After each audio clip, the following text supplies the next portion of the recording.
de folie quand on plane toute la nuit. Are you Hello les loulous, c'est Brenda et je suis là pour une nouvelle vidéo sur ma chaîne. J'espère que vous allez bien, moi nickel. Voilà, je vous retrouve aujourd'hui pour une nouvelle vidéo. Je vous avoue que je savais pas trop quoi faire. Et puis en fait j'avais envie un peu de changer, de vous parler en fait d'un film. Et en fait si ça t'avérait que mon petit cerveau a mis un peu de temps à se mettre en marche, puis j'ai fait oh, je sais ce que je vais faire. Je vous retrouve pour une nouvelle vidéo. Donc ça va être des livres dont j'ai vu le film mais que je n'ai toujours pas lu. Voilà, parce qu'il y a beaucoup de livres en fait, enfin il y a beaucoup de films que je regarde et puis je fais oh, mais c'était un livre à la base. Et du coup je fais oh il va falloir que je le lise hein. Mais voilà, parce que j'aime bien regarder des films aussi et ben voilà, il y en a plein, c'est des livres à base et ça m'énerve. Voilà. On commence maintenant. Alors, le cinquième livre, film dont j'ai pas lu le livre, c'est Voyage au centre de la Terre de Henri Lévin. Donc, c'est celui avec Josh Hutcherson. Voilà, je tiens à préciser. Parce que j'adore ce film. Enfin, celui avec Josh Hutcherson. J'adore le 2 aussi. Et voilà. Et qui a à la base un livre de Victor Hugo, qui est inspiré donc du livre de Victor Hugo dans Voyage au centre de la Terre, le film en tout cas. Qu'est-ce qu'on trouve? En fait, c'est qui va être confié par sa mère à son oncle, donc c'est le nom de son oncle, c'est Trevor, voilà. Il va être confié donc à son oncle Trevor, qui lui est un rechercheur. Il cherche dans une école, où il a ses laboratoires, tout ce qui est sismique et tout. Et en fait, le père de Sin, il est mort en fait comme ça, en cherchant un mouvement sismique de la Terre, voilà. Et donc du coup, Sin, il n'a pas connu son père. Et il va aller chez son oncle, il est en pleine adolescence et tout. Et il va s'avérer que son oncle va remarquer qu'il y a un capteur de plus qui est allumé. Et donc du coup, ils vont se retrouver à aller au centre de la Terre. Vous doutez bien aussi, sinon ça ne s'appellerait pas Voyage au centre de la Terre. Où ils vont faire plein de découvertes, tout ça va être magnifique, mais en même temps... Voilà, et j'adore ce film, voilà. Et je n'ai toujours pas lu le livre de Victor Hugo. D'ailleurs, je ne l'ai même pas. Mais... j'adore ce film, il est trop bien, je l'ai vu. Quatrième film dont je n'ai toujours pas lu le livre, c'est Les âmes vagabondes de Andrew Niccol, qui est inspiré du livre écrit par Stephanie Meyer. Ce film, je l'adore. Mais je l'adore, en fait. Et il n'y a que certains passages qui me gênent. Et en fait, j'ai peur, en fait, en lisant le livre, que ces passages soient trop longs. Voilà, parce que je sais que c'est une grosse brique et c'est écrit par Stephanie Meyer, donc celle qui a écrit Twilight. Et en fait, le truc, c'est que je trouve que c'est bien abordé et tout, la façon dont elle fait l'histoire et tout. Mais en fait, j'ai peur que dans le livre, ça soit plus concentré sur l'histoire d'amour et... Enfin, que ça soit vraiment comme Twilight, quoi. Enfin, comme Bella et Edward. Dans ce film, en fait, on va trouver Mélanie, qui au début du film, en fait, les humains, ils se sont fait envahir par les extraterrestres qui ont pris possession de leur corps. Et Mélanie est une des dernières survivantes. Donc, avec son petit frère, elle se fait traquer par les extraterrestres. Et un jour, elle va rencontrer un gars qui va les aider, voilà. Et puis, il va se trouver qu'elle va se faire implanter un extraterrestre dans son corps, voilà. Et... l'histoire elle part de là et tout, ça va faire plein de choses. Mais moi j'ai adoré ce film, vraiment je vous le conseille si vous l'avez toujours pas vu. Le livre, voilà, je ne sais pas vu comme j'ai toujours pas lu, voilà. Alors en troisième place, c'est Cher John. Donc le film il est de...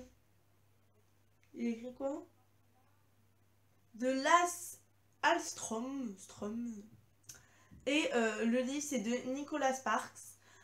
Donc ce film, il est trop mignon. Il est l'histoire de John, donc vous vous doutez bien, qui en fait, c'est pendant la guerre et il va partir donc faire la guerre, mais pendant les vacances, il a rencontré une fille et en fait, ils vont avoir une correspondance. Et je trouve ça trop mignon comme c'est tourné et tout, voilà.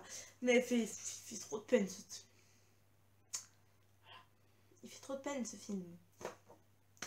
Qu'est-ce que vous voulez que je vous dise? Alors, lui qui est en deuxième place. Normalement, dans 20 ans, je suis encore en train de parler de lui. C'est l'étrange histoire de Benjamin Button. Donc, le film, il est de David Fincher et le livre, il est de F. Scott Fitzgerald. Fitzgerald, voilà. Mais, oh, ce film. Alors, en fait, c'est l'histoire de Benjamin qui, quand il naît, en fait, il est né le soir où à la Nouvelle-Orléans, ils ont été... où la guerre, elle a été finie, en fait. Donc, un soir de 1918, je sais plus c'est lequel. Donc, la Première Guerre mondiale, je tiens à préciser. Si jamais.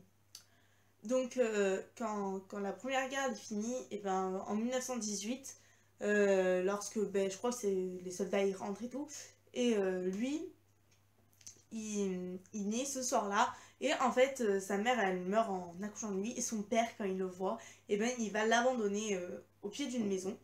Et en fait, il s'avère qu'il est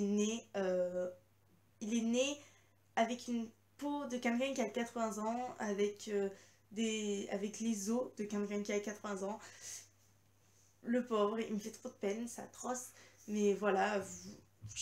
Et donc tout le monde croit qu'il ne va pas pouvoir vivre et il va être donc recueilli par sa mère. Et qui habite en fait dans une maison de retraite, elle s'occupe d'une maison de retraite. Et donc il va grandir avec eux et tout, sauf que lui par exemple quand il a 7 ans, et ben il fait le physique de quelqu'un de 73 ans. Il a les maladies de peau, pareil, il a les os qui sont tout, vous savez, tout, voilà. Et en fait, au fur et à mesure qu'il avance dans sa vie, au fur et à mesure qu'il devient de plus en plus vieux, et il devient de plus en plus vieux. Voilà, il va avoir des idées et tout, et cette histoire, je vous dis, je l'ai encore regardée hier soir, elle est atroce la fin, c'est genre la fin qui te fait pleurer, et tu le sais que tu vas pleurer, parce que tu regardes et tu fais...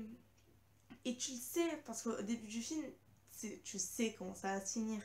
C'est obligé, parce que enfin, moi, la première fois que j'ai vu, je m'en doutais de comment ça allait se finir, que c'était obligé. Mais oh, cette fin, elle est épouvantable. Je l'ai vue plusieurs fois, à chaque fois je repleure. C'est une fin du genre épouvantable. Je crois que c'est la pire fin d'un truc que j'ai jamais vu. Donc c'est pour ça que je veux absolument lire ce livre. À ce qui paraît, il n'est pas pareil, mais je veux absolument le lire pour voir comment il est, pour voir comment ça me touche aussi. Parce que j'en pleure et tout. Ce film, il me tue à chaque fois, voilà. Pas d'autre explication. Et le film qui arrive en première place, mon chouchou d'amour, qui est beaucoup plus joyeux, vous voyez. C'est pour ça en fait que j'ai hésité entre Benjamin Button et ce film, en fait, à savoir la première place. Et après j'ai pris celui-là parce que voilà, Benjamin Button, il me fait pleurer toutes les larmes de mon corps, alors que lui, il me fait pleurer aussi, mais beaucoup moins. C'est Love Rosie, donc le film de Christian Dieter, et le livre, il est de Cecilia Ahern. En fait, j'ai dit pour aucun des films qui jouent dedans. Pour Voyager aussi, pour Voyager au centre de la Terre. Pour Les Âmes Vagabondes, je sais plus du tout le nom des acteurs, je suis désolée. Pour Cher John, il y a dans l'étrange histoire de Benjamin Button, c'est Brad Pitt qui joue dedans. Voilà, il joue Benjamin Button, voilà. Et dans Love Rosie, donc, de Christian Dieter, le film, et du livre de Cecilia Ahern, dedans, il y a Sam Claflin et Lily Collins. Faut savoir que si je l'ai regardé, c'est juste parce qu'il y a Sam Claflin. Si vous ne savez pas qui est Sam Claflin, Finnick dans Hunger Games. Ça, c'est qui. Et Lily Collins, bah, c'est Lily Collins. Vous savez, pas dans les Âmes Vagabondes, dans... Ça me revienne. Dans... Vous savez, avec les monstres et tout. Shadowhunter, c'est une Shadowhunter, le film, ça s'appelle... La Cité des Ténèbres... Je sais plus le nom. Bon, vous voyez de quoi je parle. Rosie et Alex, qui sont en fait meilleurs amis depuis qu'ils sont tout petits, et qui font les bêtises ensemble et tout, vous voyez. Un peu comme jeu d'enfant. Le début, et en fait, ils font toutes les bêtises ensemble et tout, Alex et Rosie, et ils grandissent, et il s'avère qu'au 18 ans de Rosie, ils s'embrassent. Sauf que Rosie tombe d'un tabouret parce qu'elle était un tout petit peu saoule, et elle s'en souvient plus. mais lui il s'en souvient. Et sauf que elle dit le lendemain que tout ça ce n'était que des bêtises et tout, qu'il faut pas s'en souvenir quoi, pff, oublie tout. Et lui il le prend extrêmement mal. Voilà. Mais elle sait pas qu'elle l'avait embrassé en fait. Voilà. Et il va s'avérer que après, pendant le bal du lycée, elle va tomber enceinte. Non, pas d'Alex. Je tiens à préciser. On sait jamais. Et donc, elle va pas pouvoir faire tout ce qu'elle voulait, c'est-à-dire partir à l'université avec Alex et tout. Et il suffit de mille. Voilà. Voilà. Il n'y a pas de définition. Il est d'une perfection absolue. Une perfection qui bat dans mon cœur au plus profond. C'est pour ça que je dois absolument lire ce livre. Mais pourquoi je ne l'ai toujours pas lu? Je sais même pas. Voilà. J'ai plus d'excuses. Bon les loulous, c'est fini. Et vous, c'est quoi les films que vous avez vus et vous avez toujours pas lu les livres et tout? Dites-moi tout en commentaire. Voilà, la fille qui se laisse un peu emporter. Je vous remercie d'avoir regardé cette vidéo, j'espère qu'elle vous a plu. Moi je vais retourner à mes révisions pour le brevet blanc, vous voyez, la fille qui est en stress, vous savez dans le ventre, qui fait comme ça, voilà. Je vous fais plein de gros bisous, je vous dis à la prochaine, ciao.